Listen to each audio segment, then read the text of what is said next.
On this week's edition of New York Now, it's the start of a new school year. We'll speak with Melinda Person from NYSET. And later, we bring you along to the Great New York State Fair, just outside Syracuse. Plus, what's the future of AI in New York? We'll discuss. I'm Dan Clark, and this is New York Now. Today, the Senate majority will pass legislation. I will fight like hell for you every single day, like I've always done and always will. Making yet another stand.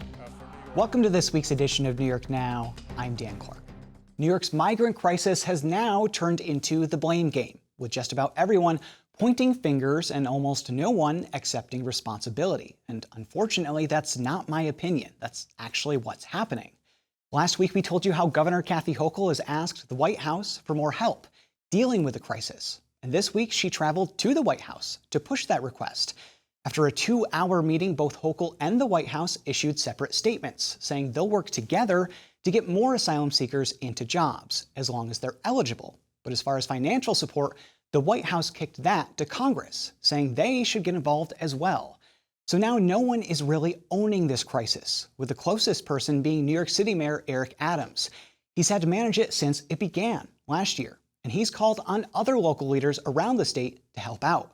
But many say they don't want to, and Governor Hochul said last week that she won't force them.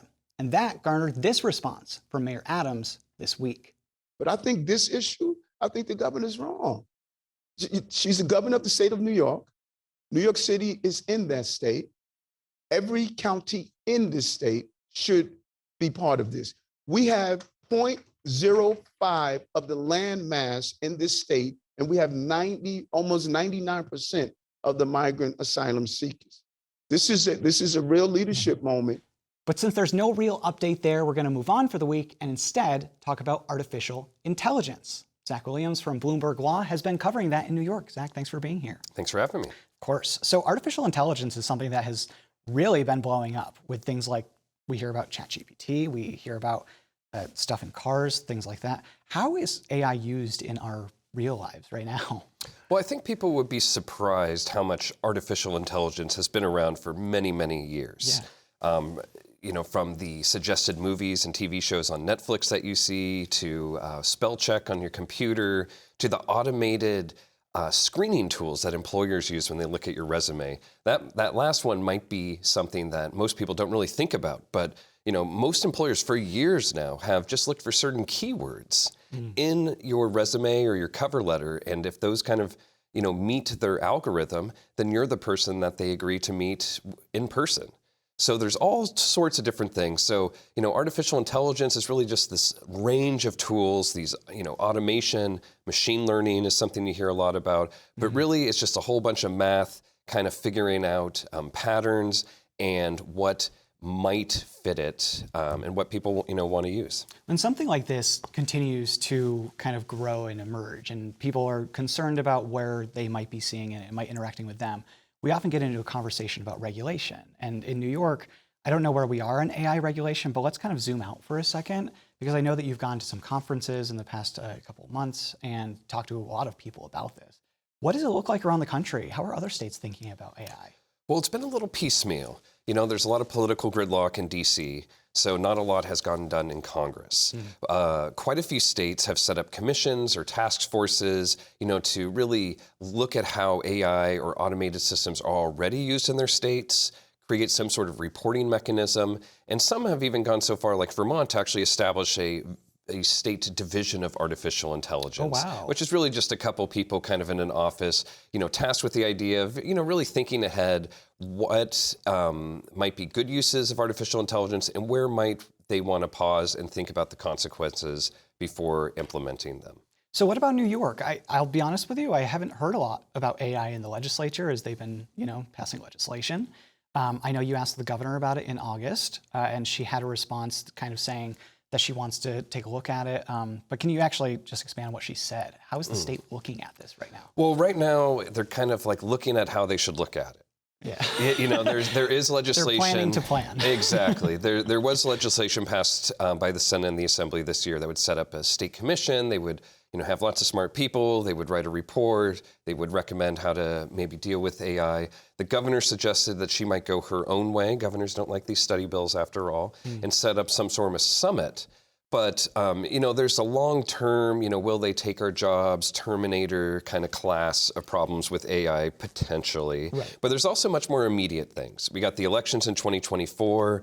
Legislation that passed this year that Hochul could sign would ban deep fake revenge pornography. Oh my so gosh. that's where people take, these generative AI like ChatGPT or DALL-E for images, and maybe take someone's photo and put it on a pornographic image. And that's not technically illegal right now. Revenge pornography, which is an intimate image that maybe you took with someone's permission or without their permission, but then disseminate, that's illegal in New York, but not if you fake it. So that could end pretty soon.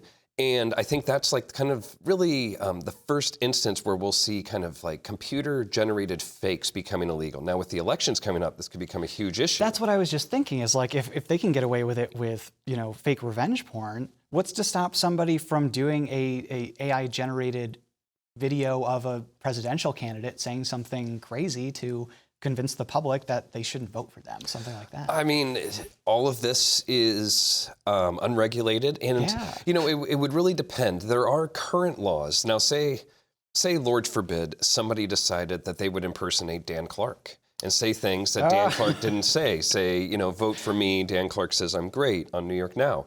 Now, maybe there are issues with defamation or libel, but your likeness is different than your copyright. Right. And we've already seen this with authors, even on go to Amazon and you'll find books that are written in the style of this person or that person. Now, some authors have tried to sue or protest, get it delisted, saying, hey, I didn't write this, but it wasn't like they're claiming you wrote it. They're just saying it's in the style of John Grisham, or it's in, because they asked ChatGPT, please write this like, Dan Clark would write it. So there's all sorts of different applications right now. New York Now needs to be worried. The state legislature should be concerned. AI has just this ability to really shake things up in all sorts of interesting ways, kind of like social media 10 years ago. I know. I could be fake right now, and our audience would have no idea. He's not. I'm not fake. And I guess you don't know if I'm telling the truth. That's the problem with it, is how could you ever know? And when I'm thinking about this, I'm thinking of companies like OpenAI that does ChatGPT. And if the state starts to introduce regulations and stuff, do you see this being a big fight? Well, we're already seeing companies kind of on a charm offensive out there. Amazon, Microsoft, Google, have all been, meeting with state lawmakers across the country, with federal lawmakers, and just trying to put a good face on AI. And it is true, there are a lot of great things that these automated systems are capable of. They're much touted, say, with medicine and spotting things like cancer and stuff, but we've also seen in the history of their application that there's a lot of hype, like Watson, which beat a human in Jeopardy. They tried to get it to look at cancer. These tools, when they're made for a specific purpose, they're really good at it. And when they're made for a different purpose, they can go in all sorts of different ways. So I think we're going to see a lot of piecemeal legislation on, say, elections, or, what I mentioned with deep fakes, but a comprehensive, what do we do about the robots totally changing our world solution, I think is at least a few years off. A lot of people liken it to nuclear weapons. You're going to need to see this at an international level to really deal with it in a way that will save humanity forever. Hopefully. It's really It's interesting. It is a big question, and we'll have to have you back to talk about it, because AI seems to be just kind of getting more into our lives. So we'll have to keep a close eye on it. Zach Williams from Bloomberg Law, thank you so much. Thanks for having me. And we'll link to some of Zach's stories on our website. That's also where you can find more news from the week, stories from across the state, and more. All that is at nynow.org. But turning now to education in New York. For most kids and parents in New York, the new school year starts next week, and it's a really interesting time for that. This year is just the second school year since COVID. Last year was relatively normal, but school leaders and education officials started to notice that the pandemic had taken a toll on pretty much everyone. A lot of students now have gaps in learning and trauma from the pandemic, but teachers do as well. making the state's teacher shortage worse at a critical time in education. At the same time, schools in New York are preparing for another challenge: the state's influx of asylum seekers. Children who are new to this country will be placed in local school districts wherever they are. And it's not often that schools in New York have had to deal with something like that, alongside other challenges that don't seem to let up. So for more on all that, we turn this week to Melinda Person, president of New York State United Teachers, the teachers union in New York. Melinda, thank you so much for being here. I appreciate it. Thanks for having me. Of course, anytime. So this school year is interesting because in the past few years, students and teachers have had to deal with the COVID-19 pandemic and then coming out of that. So there's been a lot of shifting in terms of what school looks like for teachers and students. How are you feeling going into this school year? It's kind of the first school year where COVID seems to be even less of a problem in schools. How are you feeling? I'm feeling really optimistic about this year. Our members tell us that last year there was still some recovering, a lot of focus on learning loss and getting kids back into normal routines. Sure. And this year it looks like it's going to be, really normal in the sense that we will be able to focus on sort of the normal problems that we have in a school year, like the teacher shortage, which is a topic we've been talking about a lot, but also focusing on getting kids back on track. Yeah, exactly. In the past few weeks, the state has announced some funding for mental health resources for students in schools. A really good initiative because, as you know, I'm sure, and as I know, that kind of trauma really manifests in a way for these students that could affect their academic performance, their lives. But I'd like to kind of flip that and look at teachers. During the pandemic, teachers had to shift really quickly away from what they've been doing for several years to, we're teaching you from home now. Some people are teaching to an empty classroom over Zoom. I think that there are mental health implications there as well. What do you think about that? Should we be doing more for teachers in that sense? Most definitely. And I don't mean emphasizing self-care because our members do have enough to do. Yeah. But sort of providing resources that our educators can take advantage of during the school day, mindfulness training, things like that. Those are the types of things that we're pushing for at the state level to help support our members. We have a new hotline that our members can call when they're in crisis and get the resources and referrals that they need. That's great. I mean, that kind of thing, if I were a teacher and I'd gone through that, just as a journalist having gone through that, there are certain parts of it that I think you carry with you a little bit longer. And especially for teachers, they have to go back into that same classroom and kind of come out of the pandemic and figure out what's our new normal there. And during the pandemic, we saw this problem continue of the teacher shortage. More people were kind of going into retirement rather than, staying in because they didn't really see a future there in the next couple of years. At the same time, we don't see as many teachers coming in, new teachers coming in. It's been a problem before the pandemic, the teacher shortage, and it's a big question, but what do you think we should do about it? Well, we have a number of solutions. One of the solutions that we're launching this year is a program called Educator Inspired. And it is an effort to lift up the profession and remind our members who they are for their students and for their communities. We're asking people to tell stories about their favorite educator, somebody who inspired them, someone who got them into the field that they are currently in. And almost every adult can tell me who their favorite teacher was, and they light up when they talk about them. Yeah. So why don't we start with you? Tell me a little bit about your favorite teacher. I will tell you about my favorite teacher. His name is Roy Pratt. He taught English for middle and high school, where I went to school in central New York and Shenango County in Afton, New York. He was just brilliant, paid extra attention to the kids. We could always rely on him for space at lunch or after school to just hang out. Especially for me, I had a lot of family problems at home, and it made such a difference to have him there. He also got me my first reporting job, weirdly. I started as a reporter at 16 covering car racing in Afton, New York, and I would put out a weekly story about the races. So he kind of started me on my track. And it's those kind of teachers that I think don't get enough recognition. These are, as we were talking before we started recording, this guy to me was like a third parent. He really was. He was the person that I leaned on in every part of my life. And I have to imagine you hear those stories all the time too. We do. Our members love other people's children, right? Yeah. They take care of them like their own, and it's past due that we really lift up their voices and remind them who they are. Yeah. Do you think, getting more people into the profession, is it about that recognition, or Is it about things that are a little bit more tangible? Should teachers just get paid more to get people into these jobs?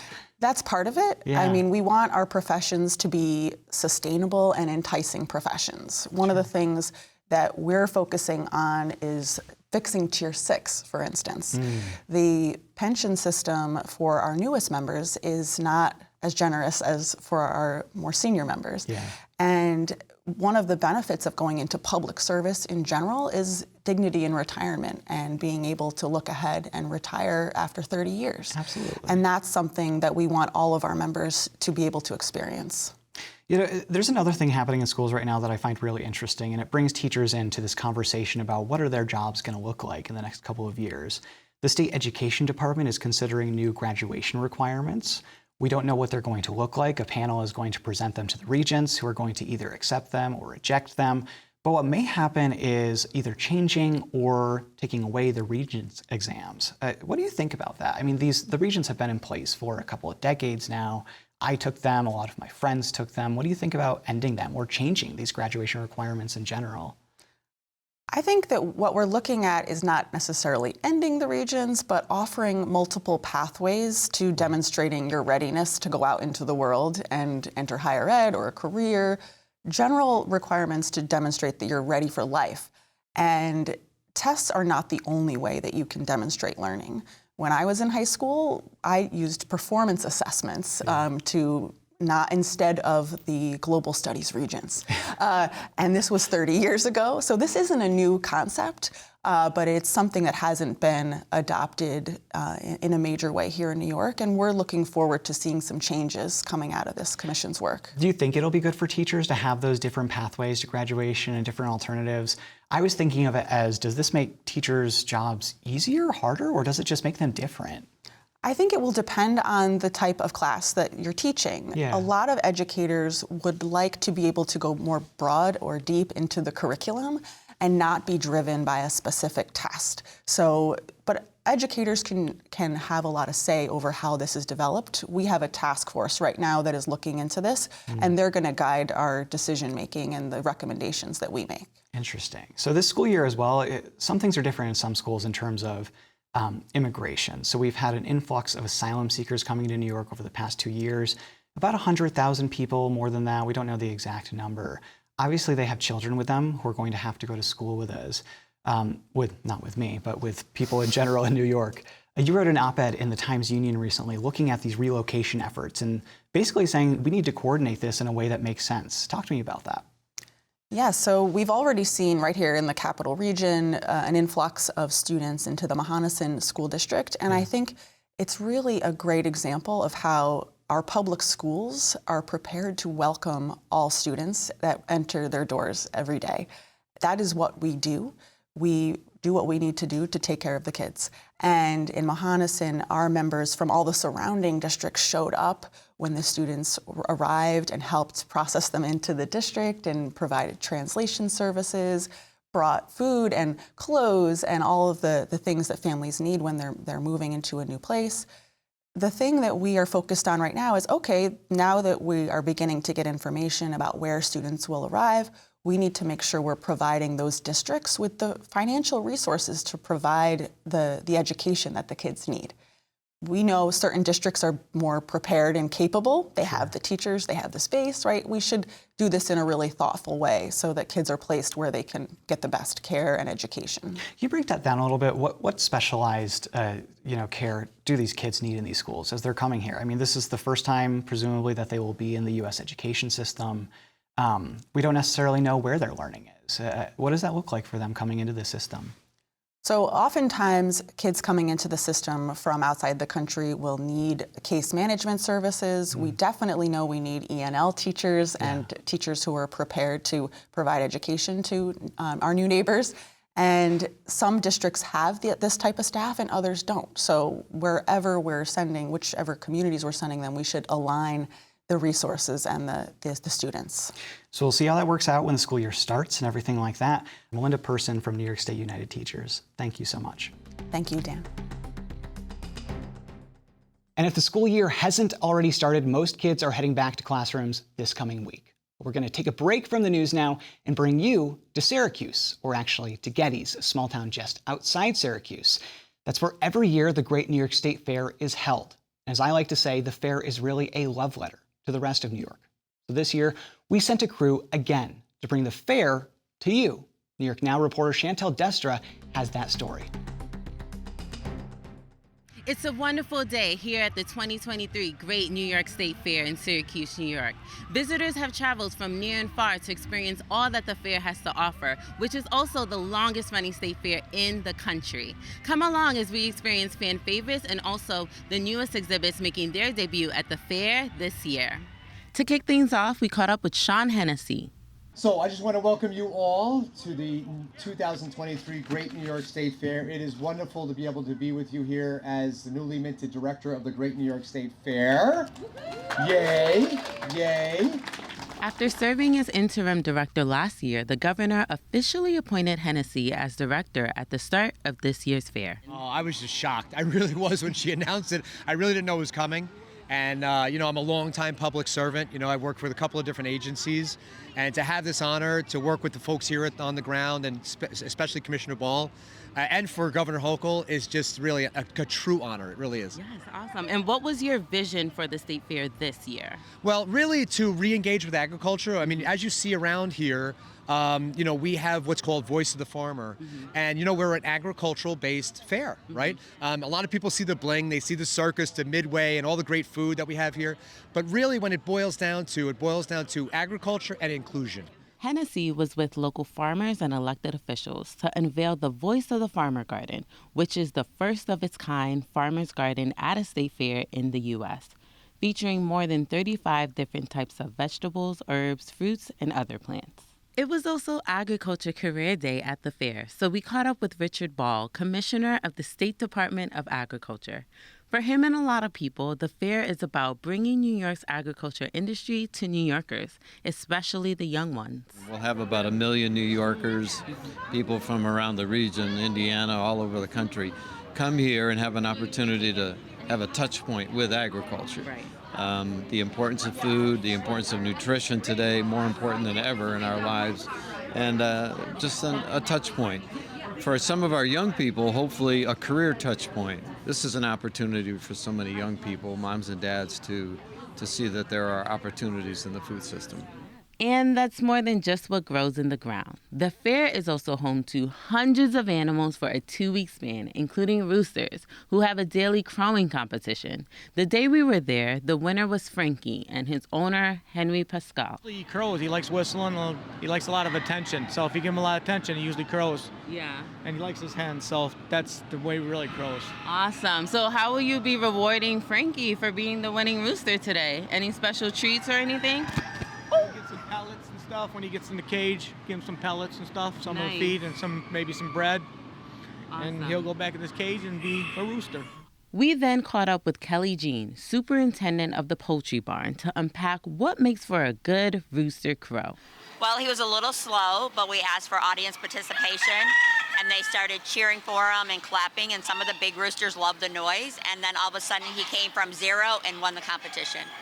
By this point in the day, we'd covered a lot of ground, and my stomach was rumbling. The fair had so many different types of food to offer, from burgers to fried foods and pastries, but we decided to try an ultimate fair fan favorite food, and that was the famous Gianelli sausage. Over the years, Gianelli has become a staple at the fair. It's even said politicians have to eat a Gianelli sausage for good luck. The company ended its partnership at the fair in 2021 and doesn't have a standalone booth anymore, but the sausage is still offered at several different stands at the fair. Okay, well, I'm super excited to try my very first Gianelli sausage, so let's see what it's all about. Ooh.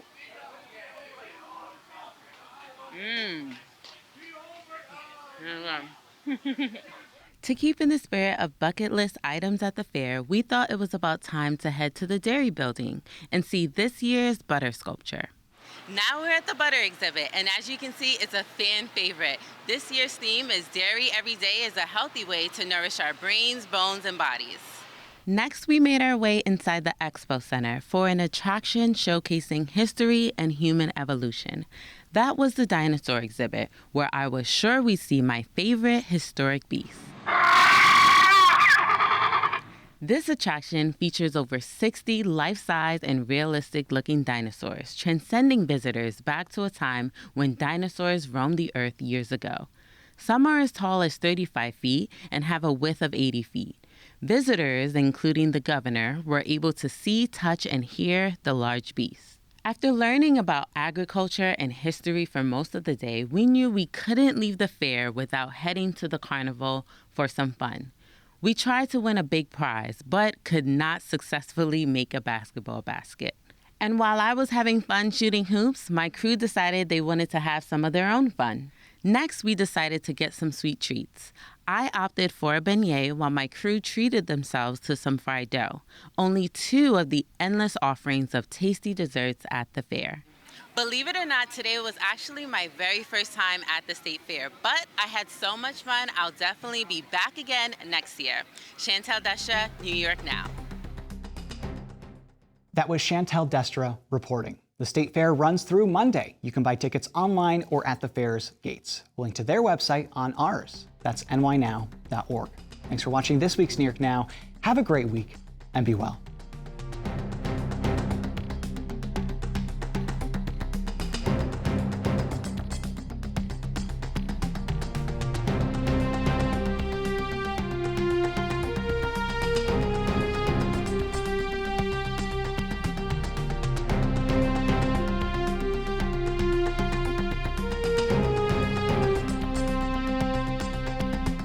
Funding for New York Now is provided by WNET,